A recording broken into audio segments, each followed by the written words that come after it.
Bueno, continuamos con la presentación. Ha habido problemas técnicos. Por favor, les pedimos que silencien los micrófonos. Bueno, continuando con estas patologías,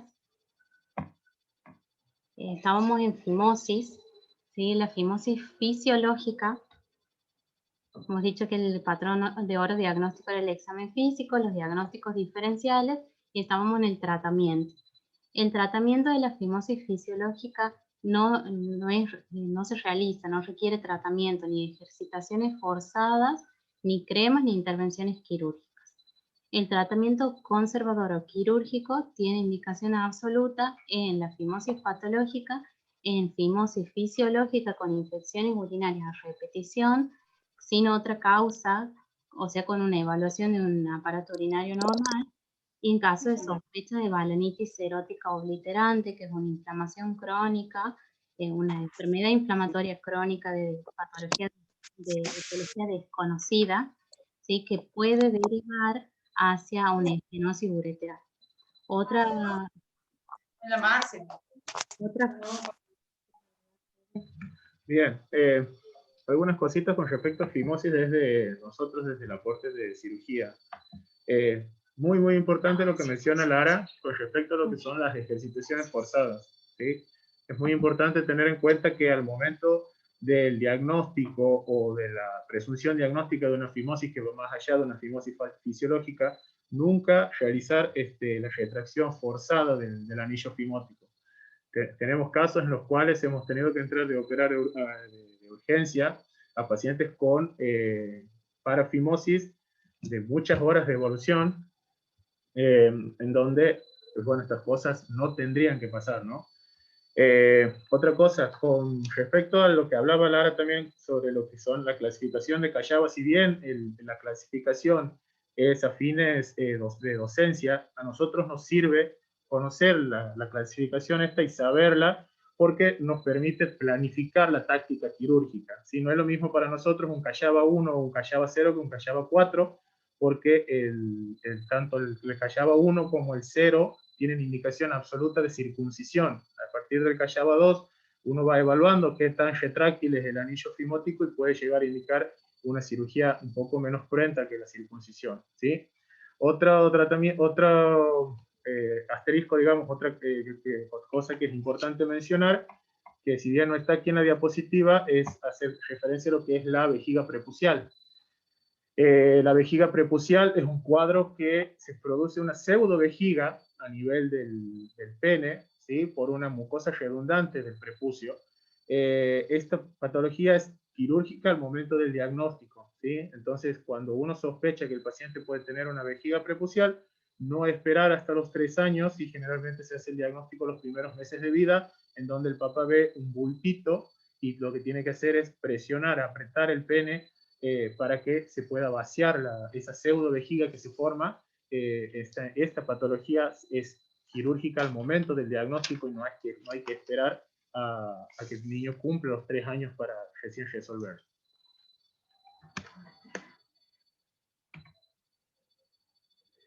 El tratamiento es conservador con corticoides, betametazonas 0,1% durante 4 a 6 semanas, y si no hay respuesta, tratamiento quirúrgico. Quirúrgico con osteoplastia, como decía Fede, o la circuncisión. Y es importante aclarar que el tratamiento debe hacerse en forma programada y es ideal entre los 3 y los 4 años de edad.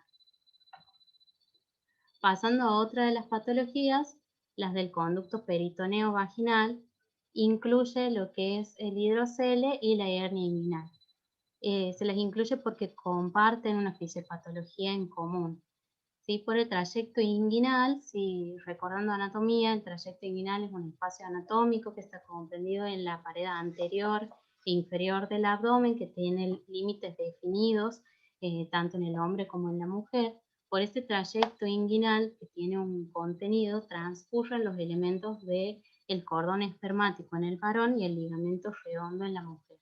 Por este trayecto se produce el descenso testicular durante el periodo embrionario, desde el retroperitoneo hacia el escroto y del ligamento redondo del útero hacia los labios mayores. Y una evaginación del peritoneo en forma de dedo de guante, que es el conducto peritoneo vaginal en el hombre y el de nuca en la mujer, favorecen y acompañan este proceso. Este conducto peritoneo vaginal, que aquí se ve como transparente en esa foto que sale del orificio inguinal superficial, lo esperable es que se produzca el cierre espontáneo. Y este cierre puede darse en los primeros 2 años de vida. Cuando esto no sucede de forma parcial o total, se produce lo que se conoce como la persistencia del conducto peritoneo vaginal o el denuco.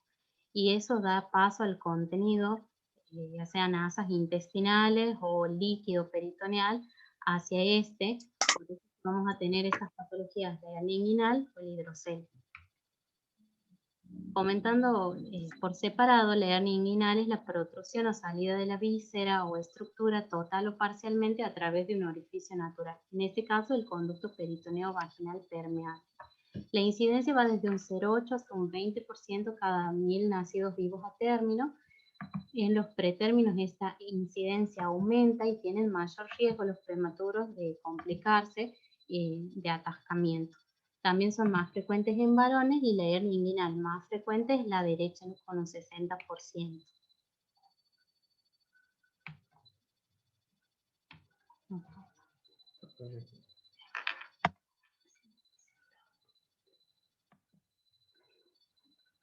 Se va a presentar la hernia inguinal como una tumoración indolora, una tumoración inguinoescrotal o inguinolabial, ligeramente móvil, que aumenta con los esfuerzos, con el llanto, con las maniobras de Valsalva, de consistencia duroelástica. Es reductible en la mayoría de los casos y cuando es reductible es variable el grado de coercibilidad. Cuando el motivo de consulta es el dolor, se debe descartar que esté complicado, que esté atascado. El patrón de oro diagnóstico es el examen físico, ¿sí? Con la observación y con la palpación inguinal y de los genitales. Generalmente no son necesarios estudios de imágenes. Luego el tratamiento tiene una recidiva de un 1 a un 2%. Y si bien el síndrome de insensibilidad a andrógenos es un cuadro infrecuente, se asocia a hernia inguinal por lo que se debe sospechar. Y el diagnóstico diferencial se hace con el hidrocele, adenitis y hernias inguinales directas o crurales, que esta es la localización. Se puede hacer el diagnóstico diferencial porque estas van a estar situadas por debajo de la arcada inguinal a nivel del muslo, la parte alta e interna del muslo. El tratamiento es la hernioplastia temprana. Si una hernia inguinal diagnosticada tiene que ser derivada al cirujano porque tiene indicación quirúrgica.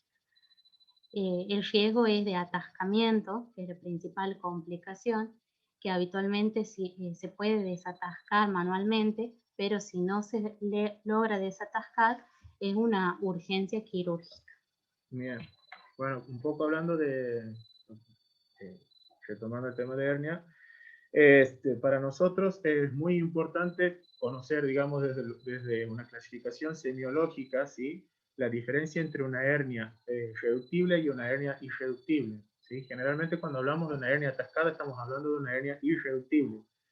Para poder reducir una hernia hay que tener experiencia, ¿sí? Es peor la consecuencia de intentar reducir una hernia sin conocer la técnica adecuada que a realizarlo sin conocerla, ¿no?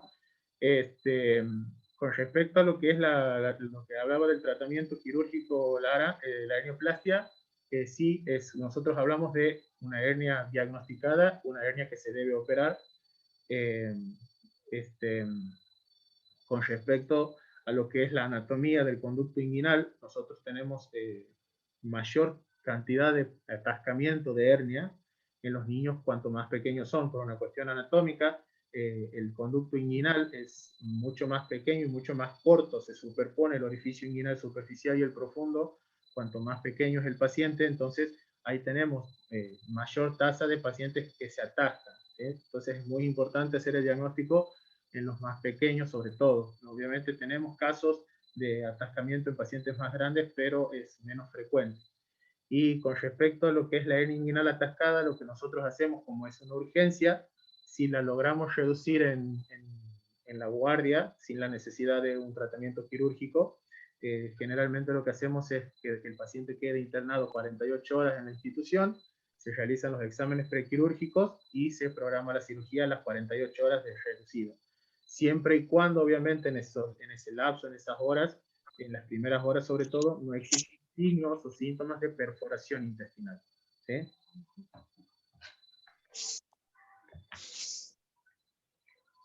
Bien.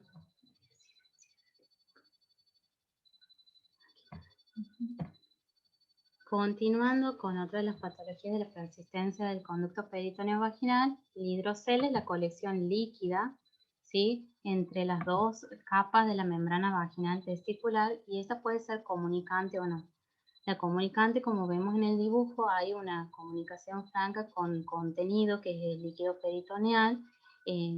Al examen físico se va a ver una tumoración o un bulto en el escroto, a diferencia que en la hernia, que es inguinal y escrotal, y el hidrocele no comunicante, que no es propiamente no hay una persistencia del conducto peritoneo vaginal, que aquí lo vemos que está cerrado, pero sí tiene un contenido en el extremo inferior que es el líquido peritoneal, ¿sí? En general es de resolución espontánea antes de los 18 meses.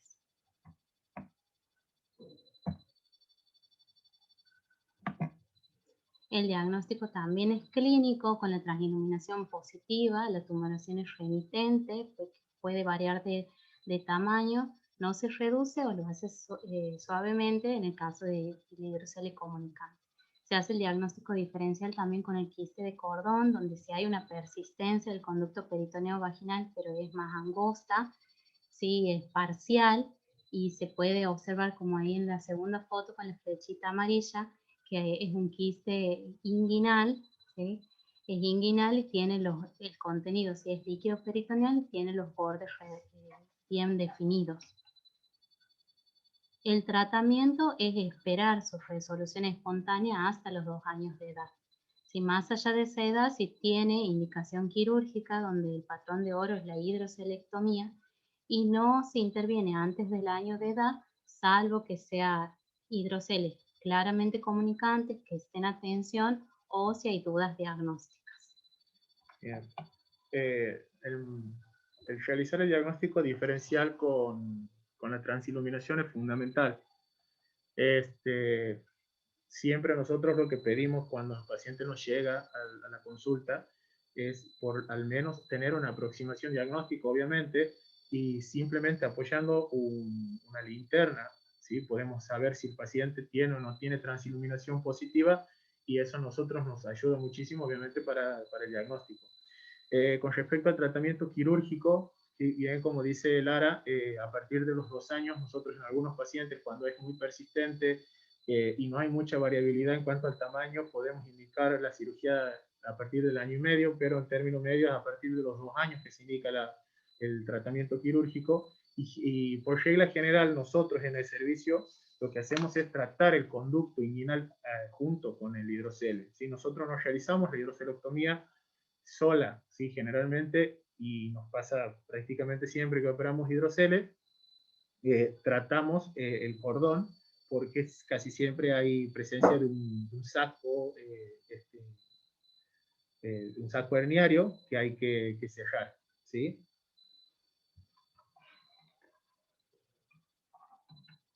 Pasando a otras de estas patologías, el testículo mal descendido engloba unas situaciones que pueden o no afectar el desarrollo embrionario del testículo.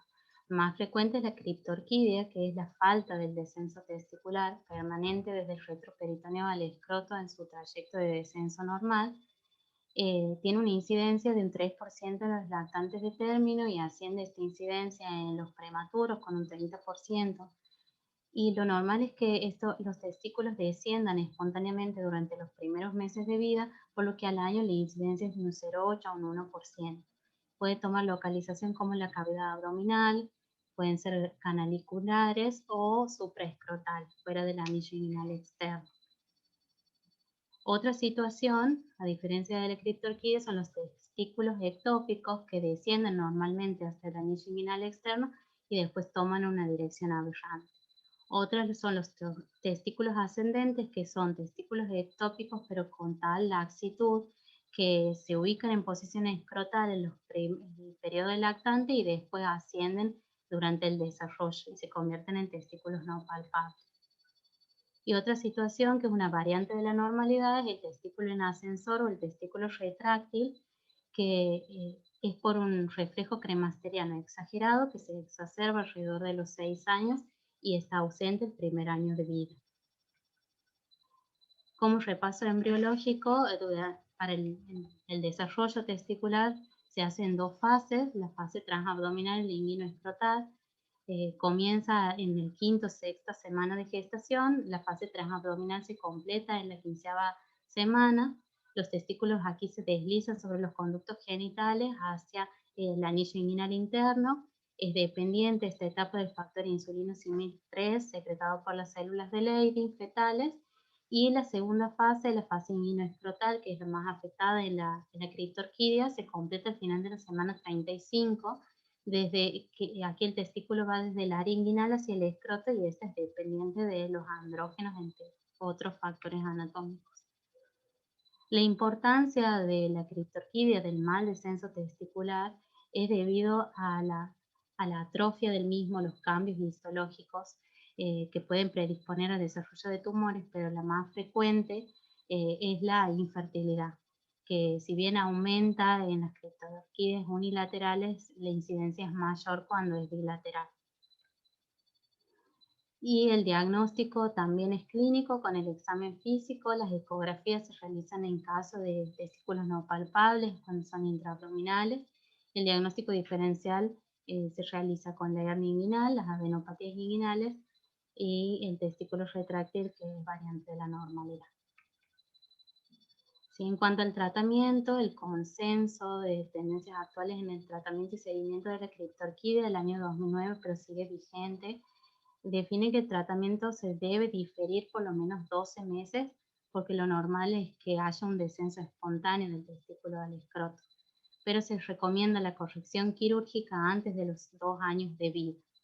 Es muy discutido el tratamiento hormonal con gonadotrofina coriónica humana, ¿sí? Pero puede realizarse en forma cuidadosa en pacientes seleccionados por los efectos adversos que esta trae en el cartílago de crecimiento, en el peso, en la disminución de los linfocitos T, por lo que concluye que el patrón de oro terapéutico es la orquidopexia temprana. Bien. Varias cosas con respecto a lo que es la criptorquidia. Voy a comenzar con lo que es la normalidad. El testículo en ascensor, ¿sí? No, si bien es consulta y es menester necesario que lo deriven al cirujano infantil para que lo pueda evaluar también, es una patología, es una variante que no necesita corrección quirúrgica, bien como decía Lara hace un momento. Lo que respecta al examen físico de los pacientes con criptorquidia, normalmente es bastante complicado hacerles el diagnóstico en consultorio a chicos que generalmente tienen menos de 2 años, que no colaboran con el examen físico y que cuando mayor cantidad de grasa tienen en la región inguinal, es todavía más dificultoso realizar la palpación del testículo a nivel del conducto, ¿no?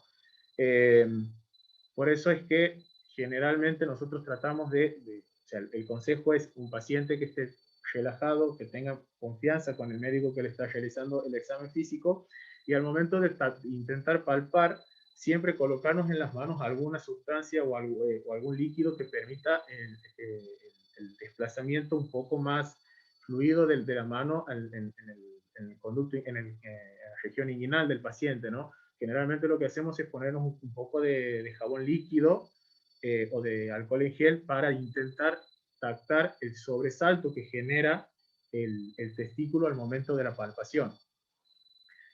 Con lo que respecta a la corrección quirúrgica, existen trabajos en los que hay pacientes que a partir de los 6 meses ya se comienzan a operar las criptorquidias, no se espera hasta el año, pero bueno, es algo que todavía se está estudiando. Nosotros en el servicio, a partir de los 12 meses, si el paciente tiene un testículo que no se palpa y que no llega al conducto, tomamos la conducta quirúrgica. Y la conducta quirúrgica va a variar, va a depender de si se palpa o no se palpa.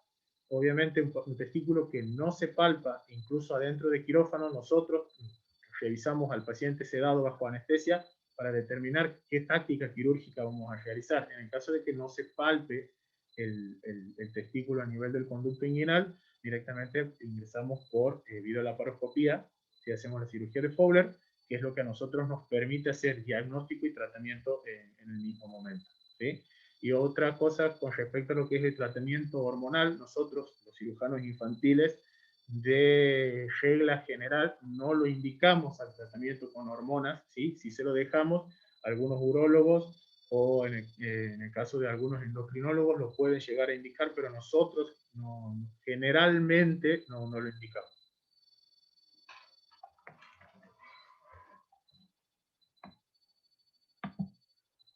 El seguimiento se realiza con control de crecimiento y desarrollo del testículo, observarlo y palparlo para detectar tempranamente atrofia o tumor testicular. Se hace con el orquidómetro de Prader o también es útil para el seguimiento la ecografía.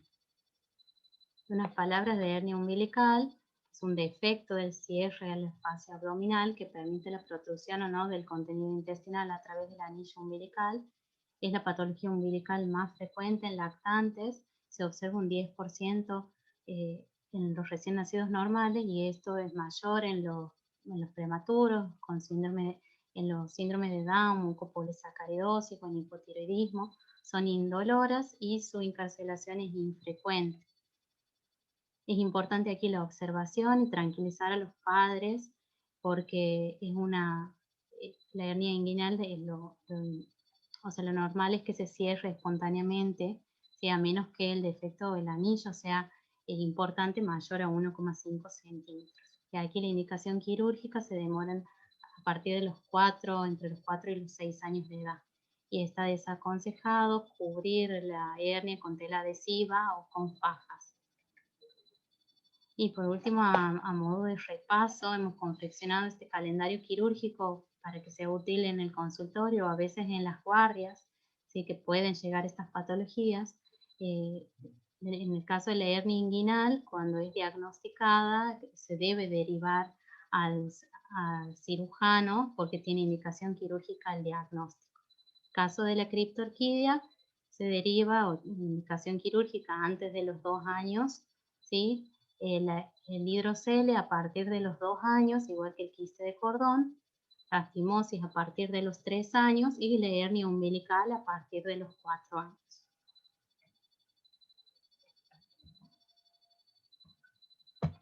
He trabado las conclusiones. Y como conclusiones podemos decir que el pediatra o los médicos que atienden niños deben conocer la patología quirúrgica para realizar un diagnóstico oportuno, un manejo y derivación al especialista quirúrgico. Destacamos la importancia del examen físico en este tipo de patologías que hacen al diagnóstico, conocer el momento indicado de derivación e interconsulta con el especialista y así como todo niño debe ser atendido por un pediatra, también debe ser operado y tiene derecho a ser operado por un cirujano pediatra. Nada más, muchas gracias. Muchas gracias al doctor Fernández que nos ha aportado sus conocimientos.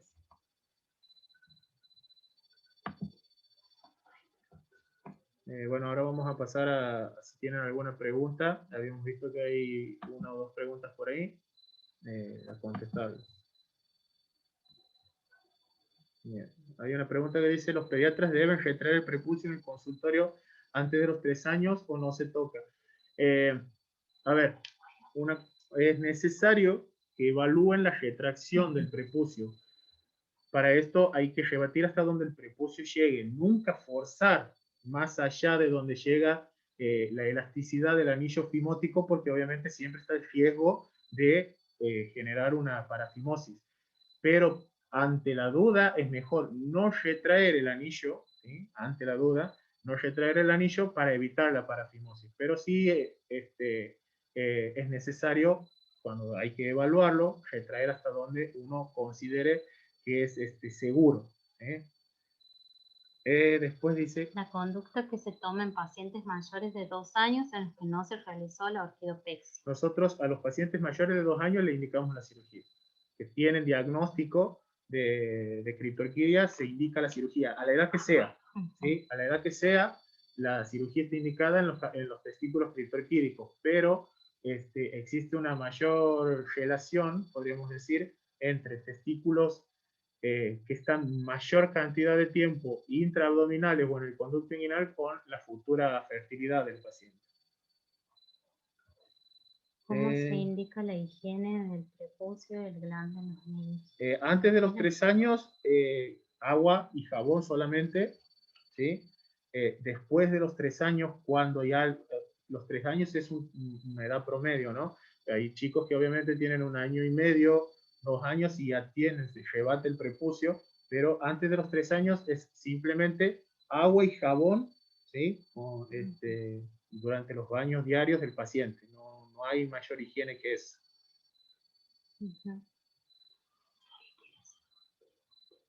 Si alguien quiere hacer alguna otra pregunta.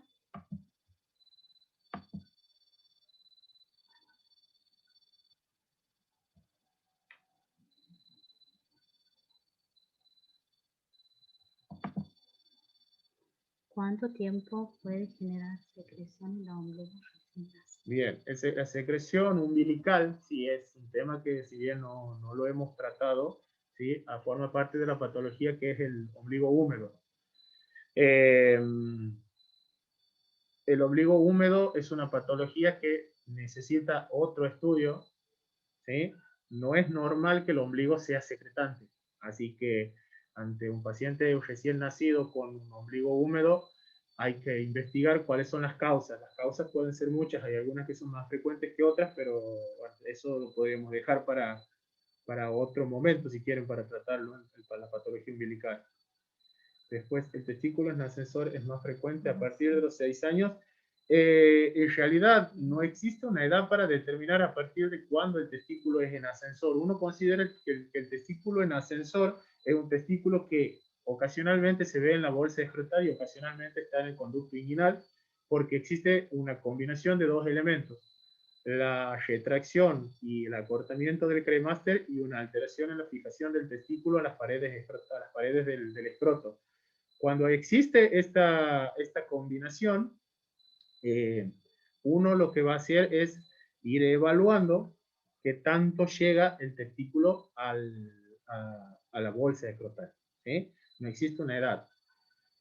Y después dice desde cuándo, hasta cuándo se espera el testículo en ascensor. El testículo en ascensor no es patológico. ¿Sí? El testículo en ascensor, cuando es en ascensor y llega bien a la bolsa, a partir de la preadolescencia, uno espera que el testículo llegue a la bolsa escrotal y por una cuestión hormonal, el testículo se adhiera a las paredes del escroto y no vuelva a ascender, ¿sí? O puede persistir durante largo tiempo hasta la edad adulta, pero lo importante es tener en cuenta que es un testículo que llega a la bolsa escrotal y no es necesaria la corrección quirúrgica, salvo que el paciente tenga un crecimiento y que el alargamiento del cremaster no acompaña el crecimiento del paciente, y ahí el testículo en ascensor deja de ser un testículo en ascensor y se transforma en un testículo criptorquídico. Entonces ahí al cambiar el diagnóstico, estamos en condiciones de decir, bueno, este paciente necesita la cirugía. Pero si es en ascensor, es decir, el testículo llega a la bolsa y que está en la bolsa y puede ascender ocasionalmente, ese testículo no es quirúrgico. Bueno, les agradecemos por haber estado ahí del otro lado. Hay una última pregunta. ¿Queda a disposición el calendario? Sí, lo vamos a compartir con los hospitales del interior y a los que quieran lo vamos a ir compartiendo. Muchas gracias y vamos a ir desconectándonos para que quede grabada la exposición y se la pueda volver a ver. Muchas gracias. Hasta luego.